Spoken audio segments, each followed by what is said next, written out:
Pangalawang birthday ko na ito na magkasama tayo. Yes, sir! More to come. More to come. Billionaire days. 6.5 hours later.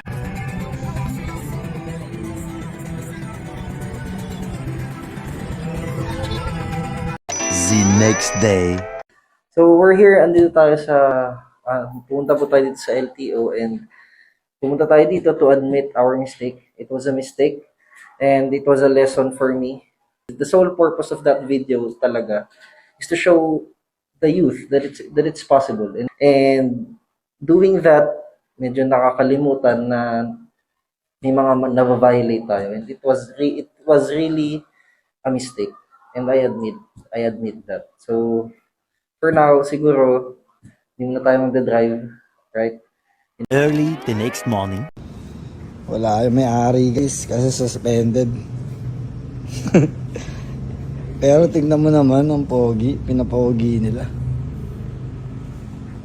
Josh, diyan ka muna. Mag-grab-grab ka muna.